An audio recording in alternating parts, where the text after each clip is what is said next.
काफी समय पहले की बात है। एक गांव में एक बूढ़ा आदमी रहता था। उसकी उम्र लगभग 80 वर्ष की थी। उसके माता पिता बचपन में ही चल बसे थे। इसी वजह से किसी को उसका असली नाम नहीं पता था। नगर में रहने वाले सभी लोग उसे ठग प्रसाद के नाम से बुलाया करते थे। उसको ये नाम कब और किसने दिया, इस विषय में किसी को भी कोई जानकारी नहीं थी। हाँ, इतना जरूर बताया जा सकता है कि उसे ये नाम क्यों दिया गया था। इस बात की जानकारी नगर के बच्चे बच्चे को प्राप्त थी, क्योंकि वो बचपन से ही ठगी के काम में पड़ गया था और जब बड़ा हुआ तो इस काम में इतना माहिर हो चुका था कि लोग उसे ठग प्रसाद के नाम से संबोधित करने लगे। जिस व्यक्ति को देखो वो उसे ठग प्रसाद कहकर ही बुलाता था। जो व्यक्ति उसके चंगुल में फंस जाता वो उसे ठग लेता था। यही वजह थी कि लोग उसे ठग प्रसाद कहते थे। जिस समय वो जवान था उस समय वो एक मशहूर ठग रह चुका था, लेकिन जैसे जैसे उसकी उम्र ढलती रही और वो जवानी से बुढ़ापे की ओर जाने लगा, वैसे वैसे उसने ठगी का काम करना भी छोड़ दिया था। वो अब बिल्कुल भी इस कार्य को नहीं करता था और नगर के बाहर एक कुटिया बनाकर उसमें रहने लगा था। अब वहां रहकर वो भटके लोगों को रास्ता दिखाता, भूखे लोगों को खाना खिलाता, जो प्यासे गुजरते उन्हें पानी पिलाता। वो अपने द्वारा किए गए पापों को धोने और शुद्ध करने में लगा हुआ था। इसी तरह से उसके दिन बीत रहे थे। एक दिन की बात है, वहां से गुजरते हुए एक साधु उसकी कुटिया पर आ गए। उन साधु महाराज ने ठग से कुछ खाने के लिए मांगा। साधु महाराज ठंड से कांप भी रहे थे। ठग प्रसाद उन्हें कुटिया के अंदर ले गया, उन्हें आग के पास बैठाया और खाने के लिए उन्हें भोजन भी दिया।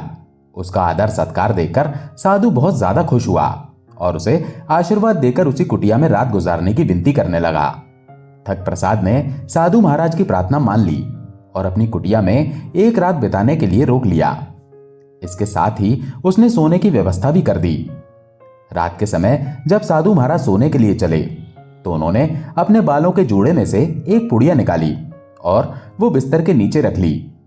ठग प्रसाद बड़े ही गौर से यह सब देख रहा था। जब साधु महाराज गहरी नींद में सो गए तब ठग प्रसाद ने साधु महाराज की पुड़िया को निकाला और खोलकर देखा। पुड़िया को देखकर ठग प्रसाद की आंखों में चमक आ गई। उस पुड़िया में सोने की 20 मोहरें थीं। उन मोहरों को देखकर ठग प्रसाद कुछ देर तक सोच विचार करता रहा। फिर उसने वो पुड़िया उसी स्थान पर रख दी और आराम से सो गया।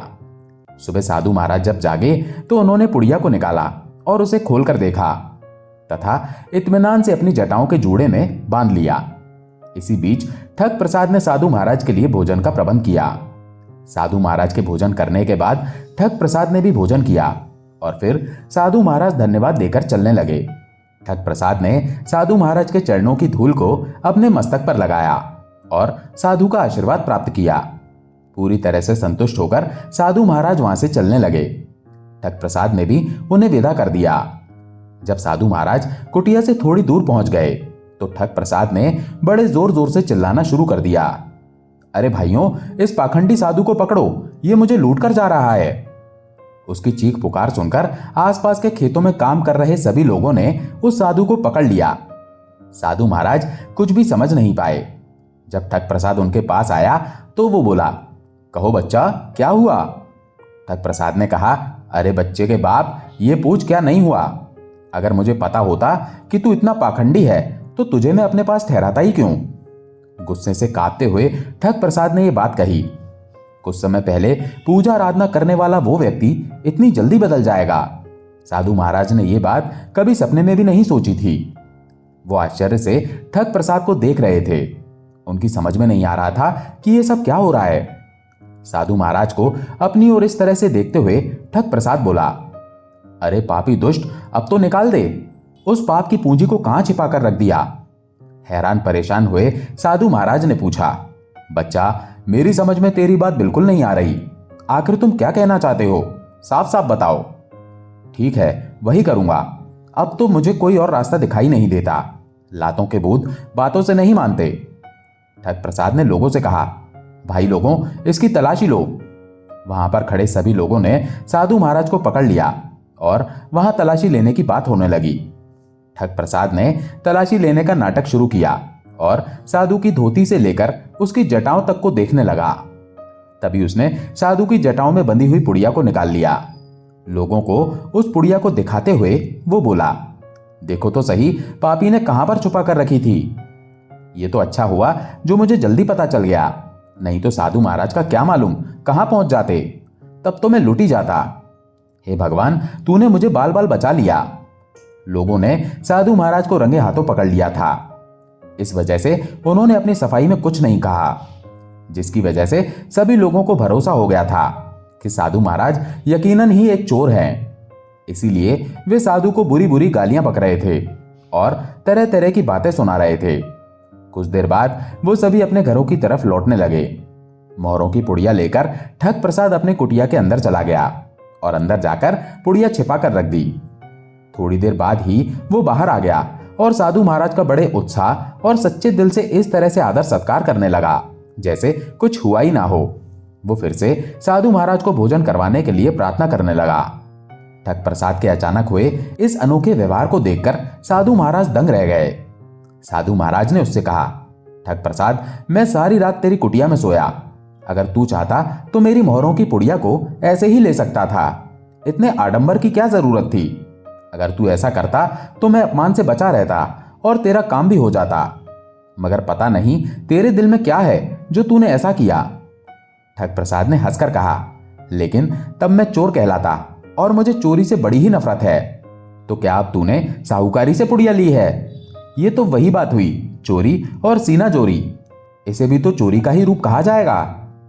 क्या कहा साधु महाराज, मैं चोर हूं? नहीं, बिल्कुल नहीं। मैंने अपने जीवन में कभी भी चोरी नहीं की। मेरा काम ठगी करना है। मैं अपने पैसे को पूरी ईमानदारी से कमाता हूं। अब अगर मुझे आगे से चोर कहा तो अच्छा नहीं होगा। ठग प्रसाद गुस्से से कांप रहा था। ठग प्रसाद ने गुस्से से कहा, साधु महाराज, मैं आपकी असलियत अच्छी तरह से जान चुका हूं। आप साधु नहीं हैं, बल्कि साधु के वेश में एक चोर हैं। क्योंकि कल रात को जब मैंने आपको सोने के सिक्के छिपाते हुए देखा, मैं तभी समझ गया था कि एक साधु के पास इतने सोने के सिक्के क्यों हैं। अगर आप सच्चे साधु होते तो आपके मन में इतना लालच नहीं होता। और इसके बाद आधी रात के बाद जब मैंने आपके बालों को टटोल कर देखा तो मैं समझ गया था कि आपके बाल बिल्कुल नकली हैं, यानी आप एक साधु का वेश बनाकर घूम रहे थे। मुझे तभी सारा मामला समझ में आ गया था। ठग प्रसाद की ये बातें सुनकर साधु महाराज के पास कोई जवाब नहीं था।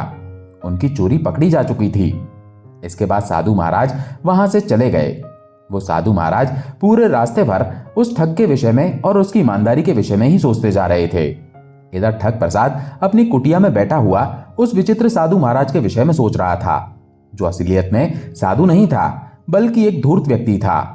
असल में ये दोनों लोग ठग ही थे। इस बार एक ठग ने दूसरे ठग को ठग लिया था। चंदन नगर में भोला नाम का एक मजदूर रहता था। वो लोगों के खेतों में मजदूरी करके अपना पेट पालता था। उसके घर में एक पत्नी थी। दोनों पति पत्नी गरीबी की हालत में अपना जीवन गुजार रहे थे। भोला का जैसा नाम था, वो स्वभाव से वैसा ही बहुत भोला और सीधा साधा था। कड़ी मेहनत करने के बाद उसका जीवन गरीबी में ही गुजर रहा था। भोला की पत्नी एक चालाक और समझदार औरत थी। एक दिन भोला गांव की सड़क पर चला जा रहा था। अपनी गरीबी से बहुत ही परेशान वो कुछ बड़बड़ाता हुआ चल रहा था। वो बोला, हे भगवान, आज मुझे 100 रुपए की बहुत सख्त जरूरत है। अगर मुझे 100 रुपए मिल जाएं तो मैं उसमें से 10 रुपए किसी गरीब भिखारी को दान में दे दूंगा। बस यूं समझो कि जैसे भगवान ने उसकी बात सुन ली हो। तभी राह चलते उसे एक पुरानी सी थैली मिली। भोला ने उस थैली को उठाया तो उस थैली में पूरे 100 रुपए थे। ये देखकर भोला बहुत ही खुश हो गया और भगवान को धन्यवाद देने लगा। वो घर की तरफ चल पड़ा। तभी उसे याद आया कि उसे इनमें से 10 रुपए किसी भिखारी को दान में देने हैं। उसने उन पैसों में से 10 रुपए निकालकर अलग कर दिए। जल्दी ही उसे एक अंधा भिखारी उसकी तरफ आता हुआ दिखाई दिया। भोला ने सोचा कि इसे ही 10 रुपए का दान दे देता हूं। भोला उस अंधे भिखारी के नजदीक गया और उस भिखारी को उसने 10 रुपए दान में दे दिए।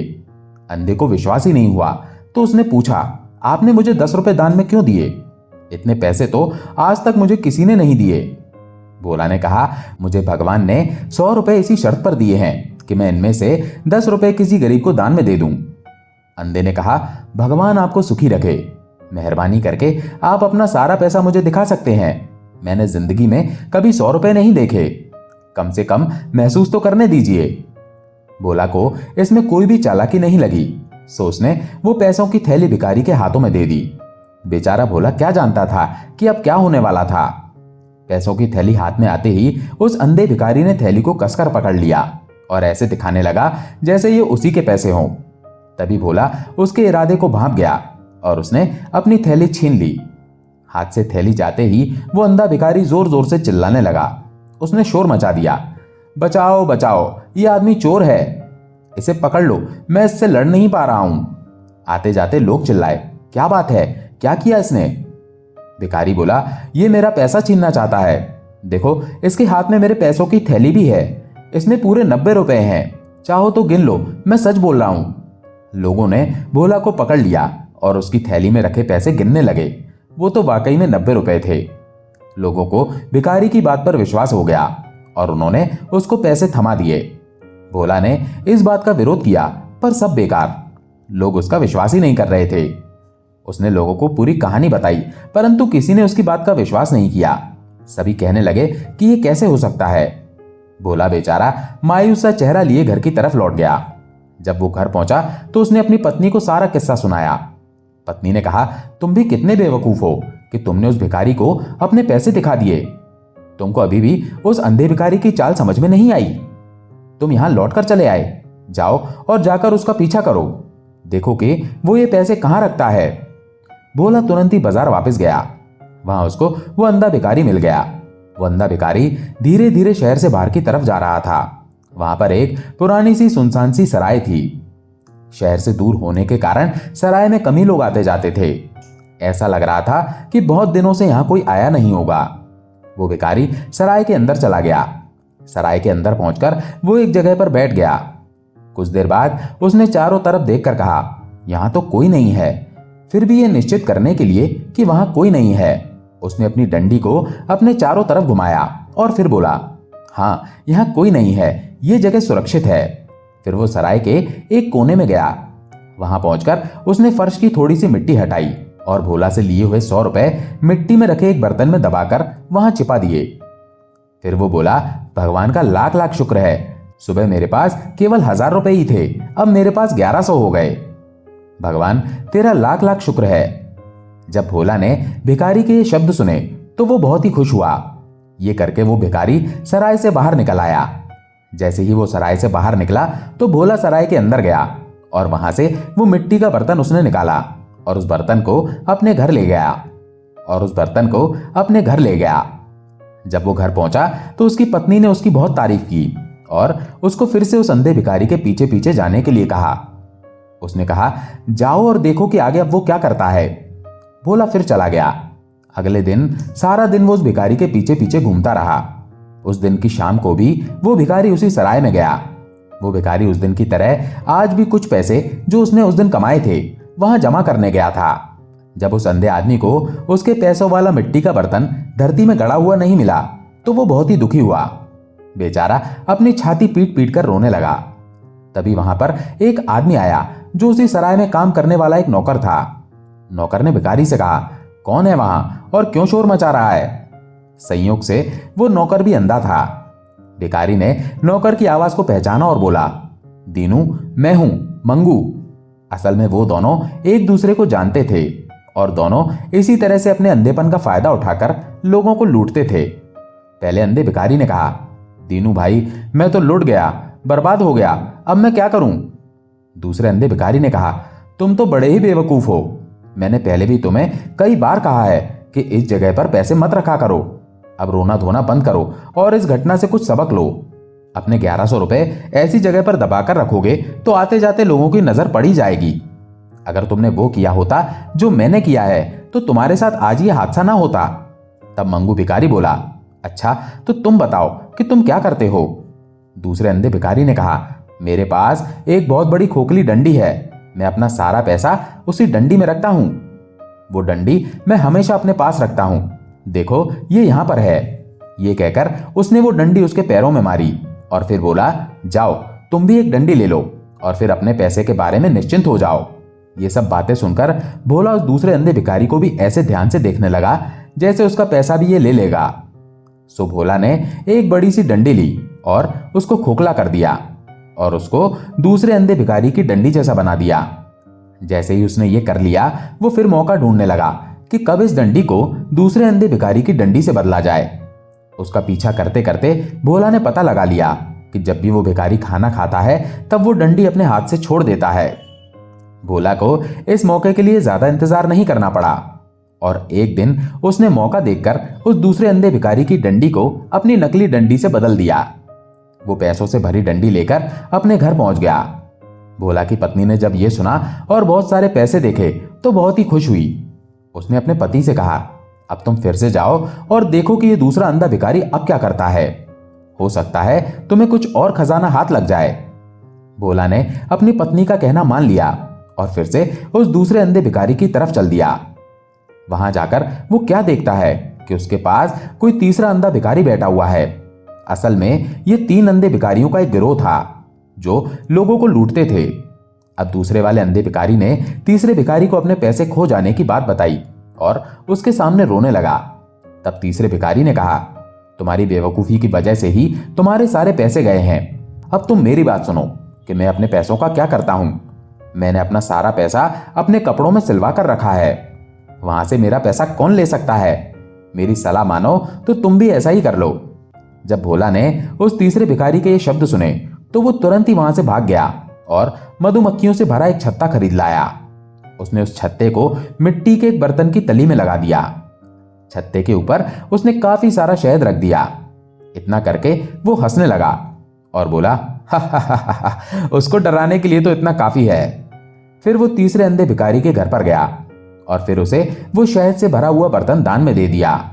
वो तीसरा भिखारी बहुत ही खुश हुआ और भोला को आशीर्वाद देने लगा। बर्तन देकर भोला वहां से चला आया, पर वो अपने घर नहीं गया। वो उस भिखारी के घर से ही थोड़ी दूर जाकर इंतजार करने लगा कि कब वो शहद को खत्म करता है। जैसे ही भोला उसके घर से गया, भिखारी ने शहद निकालने के लिए बर्तन में हाथ डाला और वो उसको बड़े बर्तन में से निकालकर छोटे छोटे बर्तनों में रखने की सोचने लगा, क्योंकि वो नहीं चाहता था कि कोई दूसरा उसकी इतनी सारी चीज को उसके पास एक ही बार में देख ले। उसने शहद से 1-2 छोटे बर्तन ही भरे थे कि उसका हाथ शहद की बजाय मधुमक्खियों के छत्ते पर जा टकराया। मधुमक्खियों को उसका यह व्यवहार बिल्कुल भी अच्छा नहीं लगा। वे बर्तन में से बाहर उड़ी और उसके चारों तरफ काटने लगी। वो अपना शरीर पीटता पीटता घर के बाहर की तरफ भागा, परंतु मधुमक्खियां भी अपने इरादे की पक्की थी। वो भी उसको छोड़ ही नहीं रही थी। ऐसे समय में कोई उसकी सहायता करने वाला भी नजर नहीं आ रहा था। सो उस अंधे भिखारी को अपने कपड़े उतार कर एक तरफ फेंकने पड़े और फिर वो घर के अंदर चला गया। मधुमक्खियां भी उसके पीछे पीछे भाग रही थी। वो बेचारा तो उनके काटने से मर ही जाता अगर उसकी पत्नी समय पर ना आती। उसकी पत्नी ने आकर एक बड़े से कंबल से उसे ढक दिया और उसकी जान बचाई। इसी बीच भोला ने उस अंधे भिखारी के कपड़े बाहर से उठाए और वहां से भाग गया। उन कपड़ों को लेकर वो घर पहुंचा और उसकी पत्नी को दिखाया। कपड़ों में से निकले धन को देखकर उसकी पत्नी बहुत ही खुश हुई और कहने लगी, अब तो हम लोग बहुत ही अमीर हो गए हैं। अब हमें बाकी जिंदगी के लिए ज्यादा चिंता करने की जरूरत नहीं है। जैसे ही उस भिखारी को मधुमक्खियों के काटने के बाद थोड़ा होश आया तो उसने देखा कि उसके कपड़े गायब हैं। ये देखकर वो बहुत ही क्रोधित हुआ। वो तुरंत अपने बाकी दोनों साथियों के पास भागा। वो तीनों आपस में मिलकर बातें करने लगे। तब उन्हें समझ में आया कि कोई आदमी उन तीनों को बेवकूफ बना गया है, लेकिन अब कुछ नहीं किया जा सकता था। उन 3 बेईमान अंधे भिखारियों को अच्छा सबक मिल गया और इधर भोला प्रसाद अब आराम से अपना जीवन बिताने लगा। दोस्तों, आपको ये कहानियां कैसी लगी कमेंट करके जरूर बताएं। अगर अच्छी लगी हो तो वीडियो को लाइक करके चैनल को सब्सक्राइब जरूर कर लें। धन्यवाद।